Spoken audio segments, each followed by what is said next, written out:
morning, students. Welcome to this online lecture. I am Mr. Rahul Pawar. In today's lecture, we are going to study two concepts. First concept is cost unit and second concept is cost center. First, we will start with the concept of cost unit. In the previous few lectures, we have studied that a cost is nothing but an amount of expenditure incurred for production of goods and services. We know that there are different types of businesses, different types of companies. Some companies are engaged in the production of goods and some companies are engaged in providing different services to the people. And we know that all these companies incurs certain expenses for production of goods and services, and the company wants to know the total amount of expenditure incurred for the production of goods and services, and this total expenditure which is incurred for production of goods and services is called as a cost. So what is cost? Cost is nothing but an amount of expenditure incurred for the production of goods and services. आपण पाठीमागच्या काही लेक्चर्समध्ये cost म्हणजे काय हे पाहिलेलं आहे. Cost म्हणजे काय तर काही कंपन्या वस्तू उत्पादनाचं काम करतात, काही कंपन्या सर्व्हिसेस प्रोव्हाइड करण्याचं काम करतात. हे वस्तू उत्पादन करण्यासाठी किंवा सर्व्हिसेस प्रोव्हाइड करण्यासाठी जो काय कंपन्यांना खर्च होतो त्या खर्चाला कॉस्ट असं म्हटलं जातं. So the meaning of cost is a cost is nothing but an amount of expenditure incurred for the production of goods and services. In the previous few lectures, we have also studied that the main object of cost accounting is to ascertain the cost and to control the cost. आपण पाठीमागच्या काही लेक्चर्समध्ये पाहिले की cost अकाउंटिंगचा महत्त्वाचा objective काय आहे तर ते म्हणजे खर्च किती झाला तो असर्टेन करणे, कॅल्क्युलेट करणे. And second main objective is to control the cost. Cost अकाउंटिंगचा दुसरा ऑब्जेक्टिव्ह काय आहे ते म्हणजे खर्चावरती नियंत्रण ठेवणं. These are the two main objective of cost accounting. And for after calculating the cost, एखादी वस्तू तयार केल्यानंतर किंवा एखादी सर्व्हिस प्रोव्हाइड केल्यानंतर after the production of goods or after providing the services, the costs are calculated and the unit in which the costs are calculated and expressed is called as a cost unit. Cost unit म्हणजे काय तर एखाद्या वस्तूचं उत्पादन झाल्यानंतर किंवा service provide केल्यानंतर त्या वस्तूचा जो काय खर्च आहे किंवा सर्व्हिस प्रोव्हाइड करण्याचा जो खर्च आहे तो खर्च कॅल्क्युलेट करून आपण तो कोणत्या युनिटमध्ये एक्सप्रेस करतो त्या युनिटला कॉस्ट युनिट असं म्हटलं जातं. So cost unit means it is a unit of a product or service in terms of which the costs are ascertained, that is calculated or expressed. म्हणजे काय तर एखादा take simple example. Suppose a particular company is engaged in the production of certain product. एखादी company आहे ती एखाद्या विशिष्ट वस्तू उत्पादनाचं काम करत असेल तर त्या वस्तूचं जे काय उत्पादन केलेलं आहे तो उत्पादनाचा जो काय खर्च झालेला आहे तो खर्च, वस्तूच्या उत्पादनाचा खर्च कोणत्या युनिटमध्ये एक्सप्रेस केला जातो, कोणत्या युनिटमध्ये कॅल्क्युलेट करून तो एक्सप्रेस केला जातो त्या युनिटला कॉस्ट युनिट असं म्हटलं जातं. For understanding this particular concept, take a very simple example. Suppose if we go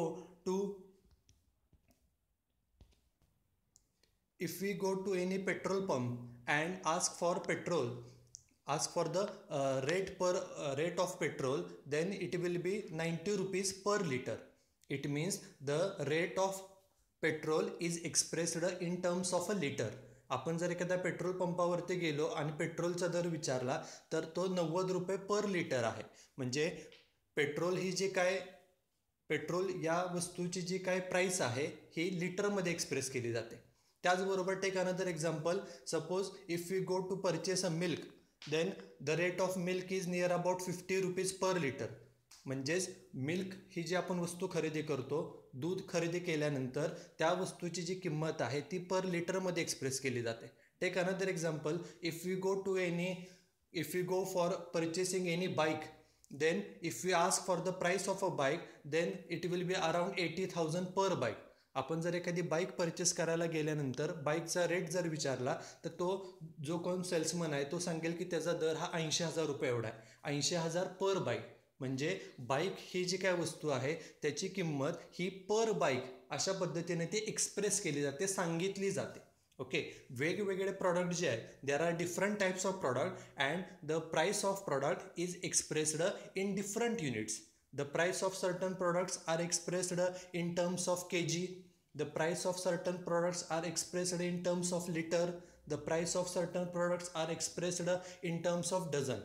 काही वस्तू आहेत, काही वस्तूंच्या किमती पर किलोनुसार सांगितल्या जातात, काही वस्तूंच्या किमती ह्या पर डझननुसार सांगितल्या जातात, काही वस्तूंच्या किमती ह्या पर सेट पर युनिट वाईज सांगितल्या जातात.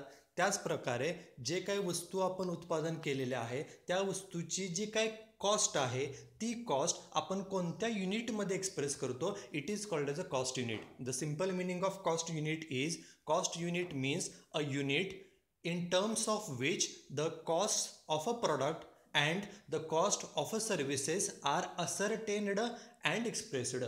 कॉस्ट युनिट म्हणजेच काय, तर जे काही आपण प्रॉडक्ट तयार करतोय किंवा जी काही आपण सर्व्हिस प्रोव्हाइड करतोय त्याच्यासाठीचा जो आलेला खर्च आहे तो खर्च आपण कोणत्या युनिटमध्ये कॅल्क्युलेट करून तो एक्सप्रेस करतो, कोणत्या युनिटमध्ये तो आपण कॅल्क्युलेट करतो आणि लोकांना जो सांगतो एक्सप्रेस करतो त्या युनिटला कॉस्ट युनिट असं म्हटलं जातं. And we know that there are the selection of particular cost unit depends upon that particular product. एक वस्तू कोणती आहे त्याच्यानुसार त्या वस्तूचं कॉस्ट युनिट हे ठरलं जातं. Take simple example, if we go to purchase any car, आपण जर कार खरेदी करायला गेल्यानंतर salesman will express the price of a car in terms of for example per car. Okay, car ही जी काय वस्तू आहे त्या खरेदी करायला गेल्यानंतर कारची किंमत ही पर कार अशी सांगितली. For example 7 lakhs rupees, 7 lakh per car. Okay, car ही जी वस्तू आहे त्याची किंमत ही पर कार अशी सांगितली जाते. Take another example, if you go to any gold shop for purchasing gold or silver, then the price of gold is expressed in terms of gram, per gram or per 10 gram. 10 gram means 1 तोळा. Okay, जे काय सोनं आहे किंवा चांदी आहे या वस्तूंच्या किमती ह्या पर ग्रॅम किंवा पर 10 ग्रॅम ह्या रेटमध्ये एक्सप्रेस केल्या जातात. There are different units in terms of which the prices of products are expressed. वेगवेगळ्या वस्तूंच्या स्वरूपाप्रमाणे त्या वस्तूची किंमत ही सांगितली जाते. काही वस्तूंची किंमत ही पर लिटर, काही वस्तूंची किंमत पर केजी, काही वस्तूंची किंमत पर ग्रॅम, काही वस्तूंची किंमत हे पर डझन, काही वस्तूंची किंमत ही पर रिम, पर बॅग अशा वेगवेगळ्या युनिट्समध्ये एक्सप्रेस केली जाते. त्याचप्रमाणे देर are the cost of this product is calculated and expressed in certain units and this unit is called as a cost unit. And the selection of a particular cost unit depends upon the nature of that particular product and nature of that particular industry. आपण एखाद्या वस्तूसाठी कोणतं unit वापरायचं हे त्या वस्तूच्या स्वरूपावरून हे ठरत असतं. It is a simple meaning of cost unit. Now these are the two types of cost unit. First type of a cost unit is on the basis of units of production. This unit is used where in this unit is used in manufacturing industry. ज्या कंपन्या उत्पादनाचं काम करतात these companies uses this particular cost unit. For example, in case of manufacturing company, the cost units used are, for example, per unit. The cost of certain products are expressed in terms of per unit. For example, television, bike, for example, car. The cost of television is expressed in terms of per unit. एखादं television जर बनवणारी company असेल तर television म्हणजे T व्हीची किंमत ही per T V अशी एक्सप्रेस केली जाते. त्याचबरोबर take another example of bike और कार बनवणारी कंपनी असेल, बाईक बनवणारी कंपनी असेल तर कार बनवण्यासाठी, बाईक बनवण्यासाठी किती खर्च आला, the cost is expressed in terms of per bike, per car और पर व्हेकल. खर्च किती आला हा पर बाईक किंवा पर कार अशा पद्धतीने एक्सप्रेस केला जातो. Take another example, if any company is engaged in the manufacturing और प्रोडक्शन ऑफ सिल्वर और गोल्ड ऑर्नामेंट्स, जर एखादी कंपनी गोल्ड ऑर्नामेंट्स किंवा सिल्वरचे सोन्या चांदीचे दागिने बनवत असेल तर the cost of that particular product is expressed in terms of per gram or per 10 gram.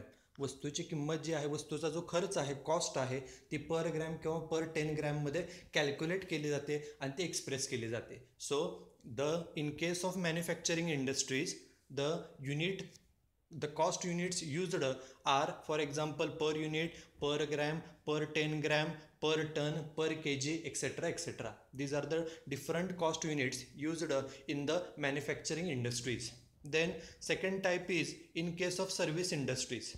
Okay, in case of service industries, a company which provides services to the people, for example transport service, for example hospital service, for example canteen service, etc., etc., then the cost units used are, for example, passenger per kilometer, ton per kilometer, bed per day, etc., etc. These are the different examples of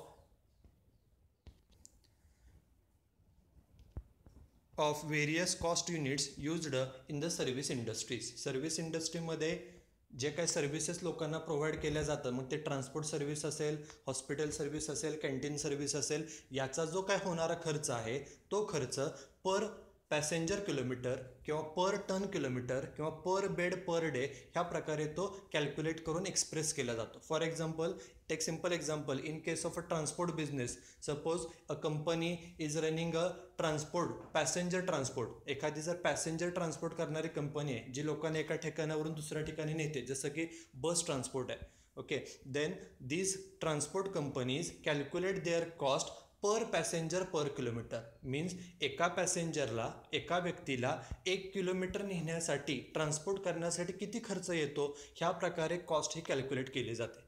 take another example, if any transport company is involved in the transportation of goods. जर एखादी transport company वस्तूचं transport करत असेल, goods transport करत असेल, तर जो खर्च आहे, the cost incurred by that particular company for transporting the goods is calculated and expressed in terms of ton per kilometre. Means एखादी कंपनी जर ट्रान्सपोर्ट, वस्तूचं गुड्स ट्रान्सपोर्ट करत असेल, तर त्याच्यासाठी होणारा खर्च हा per ton per kilometre, 1 ton वस्तू 1 किलोमीटर नेण्यासाठी किती खर्च येतो, ह्या प्रकारे तो खर्च कॅल्क्युलेट केला जातो. So in case of a service industries, the costs are calculated and expressed in terms of units such as passenger per kilometre, ton per kilometer, and bed per day, etc., etc. These are the different cost units used in the service industries. So this is the meaning of cost unit. Cost unit is nothing but a unit of a product and services in terms of which the cost of a product and services are calculated and expressed. जे काय आपण वस्तूचं उत्पादन करतो, जे काय आपण services provide करतो, त्याच्यासाठी होणारा जो खर्च आहे तो खर्च आपण कोणत्या युनिटमध्ये कॅल्क्युलेट करून एक्सप्रेस करतो, त्या युनिटला कॉस्ट युनिट असं म्हटलं जातं. And these are the 2 examples of cost unit. Now at the end of this particular point, we will study what are the different examples of cost unit. It is very important to understand this particular concept. Take simple example. First is car or bike. Okay, it is the cost of a car or the cost of a bike is expressed in terms of per car or per bike. जर आपण car purchase करायला गेलो, bike purchase करायला गेलो, तर त्याची price, त्याची किंमत ही पर कार किंवा पर बाईक अशी सांगितली जाते. आणि त्याचप्रमाणे त्याचे जो खर्च झालेला आहे, कॉस्ट आहे, ते कॉस्टसुद्धा, खर्चसुद्धा पर कार किंवा पर बाईकच कॅल्क्युलेट केला जातो. Take second example, in case of a television, TV. The cost of a TV is also expressed in terms of per TV. Third example is petrol or milk.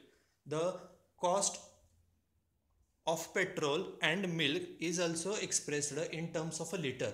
ज्या प्रकारे आपण petrol किंवा diesel पर लिटरच्या स्वरूपामध्ये त्याची price express केली जाते, in the same case the cost of a petrol, the cost of a diesel, the cost of milk is also expressed, is calculated and is expressed in terms of a per litre.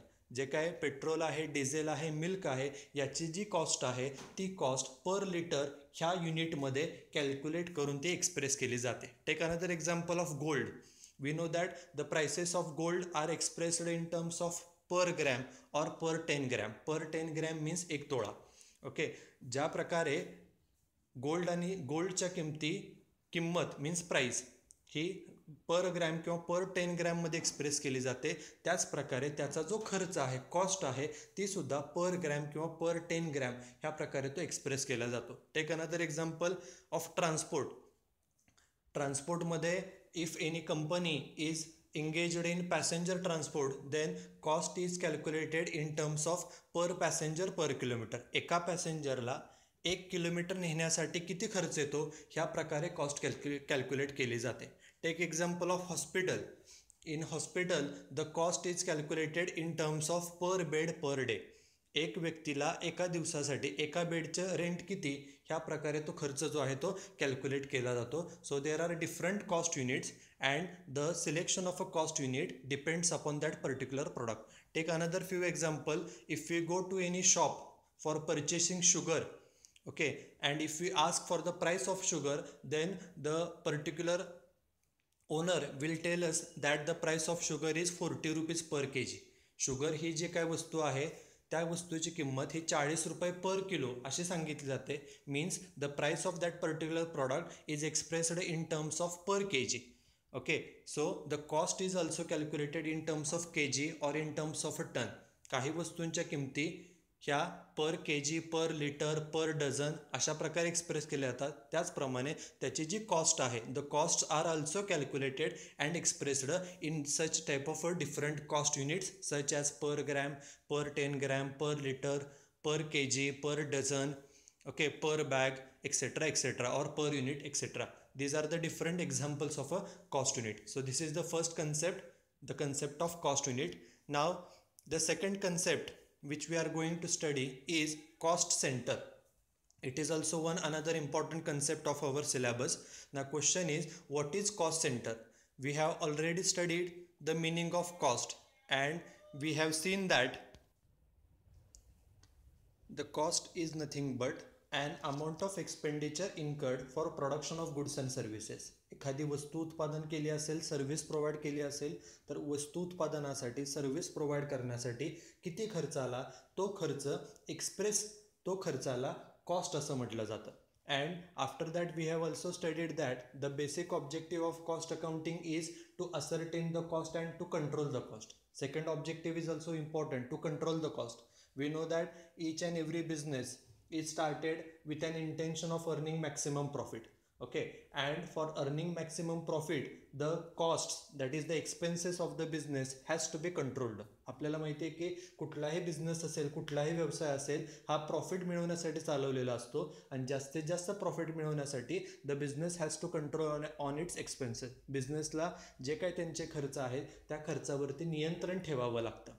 आणि for controlling the cost, the next concept is very important, that is cost center. What is cost center and what is the object of cost center?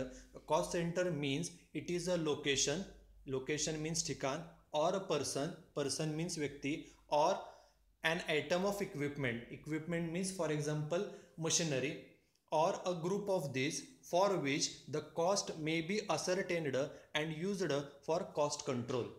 Okay, जे काही बिझनेसमध्ये वेगवेगळे खर्च होतात ते खर्च आपण लोकेशन वाईज म्हणजे ठिकाणानुसार किंवा व्यक्तीनुसार पर्सन वाईज किंवा इक्विपमेंट वाईज म्हणजे फॉर एक्झाम्पल मशिनरी वाईज किंवा ह्या कॉम्बिनेशननं आपण ते कॅल्क्युलेट करतो. आणि ते कशासाठी कॅल्क्युलेट करतो तर for the purpose of cost center.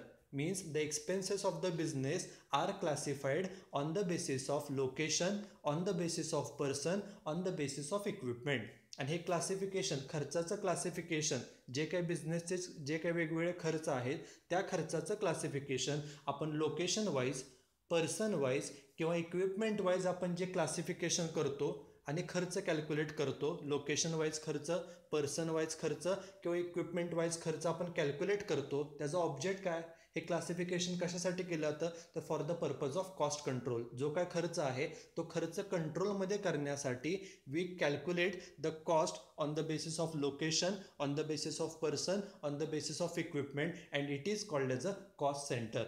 So the simple meaning of cost center is, cost center means a location means ठिकाण, a person means व्यक्ती, or an item of equipment means a particular machinery for which the cost may be ascertained for the purpose of cost control. खर्चावरती control करण्यासाठी आपण जे काही बिझनेसचे खर्च आहेत ते खर्च लोकेशन वाईज म्हणजे ठिकाणानुसार, पर्सन वाईज किंवा इक्विपमेंट वाईज आपण ते खर्च कॅल्क्युलेट करतो, त्याला कॉस्ट सेंटर असं म्हटलं जातं. आणि हे जे खर्च आहेत हे लोकेशन वाईज, पर्सन वाईज किंवा इक्विपमेंट वाईज जे कॅल्क्युलेट केले जातात त्याचं ऑब्जेक्ट काय? The main object is to control the cost. खर्च नियंत्रणात ठेवण्यासाठी हे सर्व जे बिझनेसचे खर्च आहेत ते खर्च लोकेशननुसार, पर्सननुसार किंवा इक्विपमेंटनुसार ते कॅल्क्युलेट केले जातात. And the object is very simple. The object is to control the cost. खर्चावरती नियंत्रण ठेवण्यासाठी ते खर्च ह्या प्रकारे ते कॅल्क्युलेट केले जातात, असर्टेन केले जातात. The main purpose of ascertaining the cost of a cost centre is to fix the responsibility of the person in charge of a cost center of that particular cost center. हे जे खर्च आपण location wise, person wise किंवा equipment wise calculate करतो, what is the object? The object is very clear and simple. The object is to control the cost. Okay, and how the cost is controlled? Take simple example. In case of a classification of cost by location, जर आपण location wise खर्च classify केले तर location नुसार on the basis of location the cost are classified as factory, office and selling. For example, the cost of factory comes to ₹2 lakh. Okay, the cost of office comes to ₹3,50,000. Then the business can fix the responsibility on the person who is in charge of that particular cost center. फॅक्टरीचा खर्च जर ₹2,00,000 आला असेल, ऑफिसचा खर्च जर ₹3.5 आला असेल, तर त्या फॅक्टरीचा खर्चासाठी जो कोण फॅक्टरीचा मेन व्यक्ती आहे, फॅक्टरी मॅनेजर, ऑफिसचा जो खर्च आलेला आहे ₹3,50,000, त्याच्यासाठी जो तिथला कोण रिस्पॉन्सिबल व्यक्ती आहे त्याच्यावरती जबाबदारी निश्चित करता यावी, यासाठीच खर्च हे लोकेशन वाईज किंवा पर्सन वाईज किंवा इक्विपमेंट वाईज हे क्लासिफाय करून ते कॅल्क्युलेट केले जातात. The object is to control the cost and to fix the responsibility of that particular expenses on a particular person. जो काय खर्च झालेला आहे त्या खर्चाची जबाबदारी एखाद्या व्यक्तीवरती निश्चित करता यावी आणि खर्च कंट्रोलमध्ये करता यावा, यासाठीच खर्चाचं क्लासिफिकेशन हे ह्या लोकेशन वाईज, पर्सन वाईज किंवा इक्विपमेंट वाईज केलं जातं. त्याला कॉस्ट सेंटर असं म्हटलं जातं. So the main purpose of ascertaining the cost of a cost centre is first to control the cost. खर्च नियंत्रणात ठेवणं हा कॉस्ट सेंटरचा मुख्य उद्देश आहे. And second is to fix the responsibility on the person who is in charge of that particular cost center. त्या cost सेंटरचा म्हणजे फॅक्टरीचा जो कोण इन्चार्ज असेल म्हणजे फॅक्टरी मॅनेजर, ऑफिसचा जो कोण इन्चार्ज असेल, इन्चार्ज मीन्स रिस्पॉन्सिबल पर्सन, त्या व्यक्तीवरती जबाबदारी निश्चित करता यावी. त्याचप्रमाणे खर्च कमीत कमी व्हावा, खर्च कंट्रोलमध्ये ठेवण्यासाठी हे कॉस्ट सेंटरचा ऑब्जेक्ट आहे. This is the simple meaning of cost centre. Now the last point is types of cost centre. What are the different types of cost center? The cost center can be classified into various categories, but here we are going to study 4 types of cost center. First type is personal cost center. Personal means person. Person means व्यक्ती. Okay, what is the meaning of personal cost center? Personal cost center means it consists of a person or a group of person.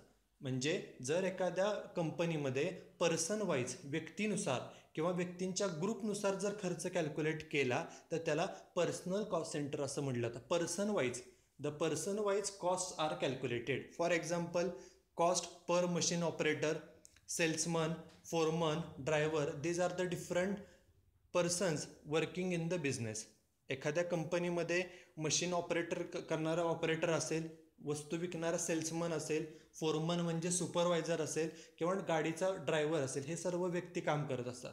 जर यांच्यासाठी केलेला खर्च जर त्या व्यक्तीनुसार calculate केला, person wise, if the cost is calculated on the basis of person, then it is called as a personal cost centre. व्यक्तीनुसार जर खर्च कॅल्क्युलेट केला तर त्याला पर्सनल कॉस्ट सेंटर म्हटलं जातं. Take simple example, in case of a salesman, there are number of salesmans of the company. कंपनीचे 8, 10, 15, 20 salesman असू शकतात.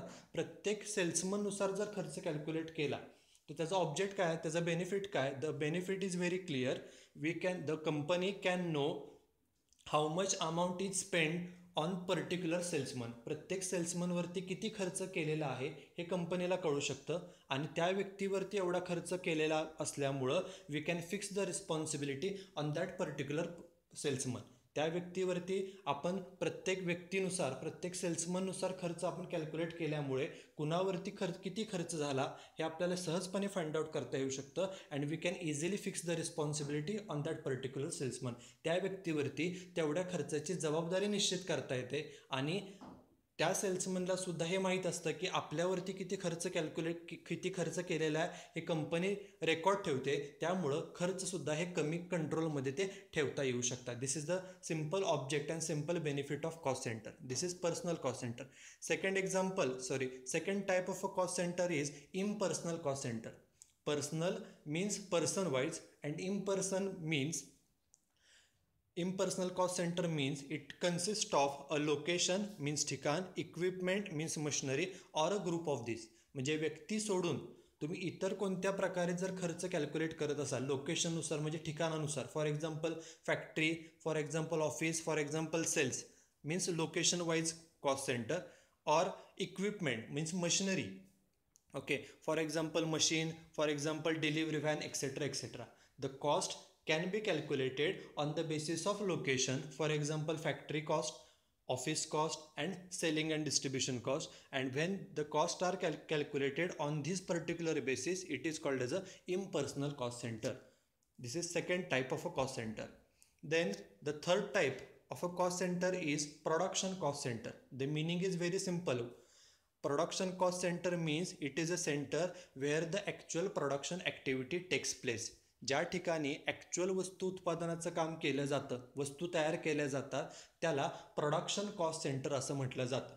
Okay, and for example in case of a textile mill, एखाद्या कापड गिरणी असेल, कापड बनवणारी कंपनी असेल, त्या ठिकाणी जे काय प्रोडक्शन केलं जातं, वस्तूचं कापडाचं प्रोडक्शन केलं जातं, त्यासाठी तिथे वेगवेगळे डिपार्टमेंट्स असतात. Production department, for example spinning department, for example weaving department, calendaring department, dyeing department. These are the different departments of the textile company and in all these departments the production activity goes on. So all these departments are called as a production cost center. ज्या ठिकाणी actual वस्तू उत्पादनाचं काम केलं जातं त्या सेंटरला, त्या ठिकाणाला प्रोडक्शन कॉस्ट सेंटर असं म्हटलं जातं. This is the third type of cost centre.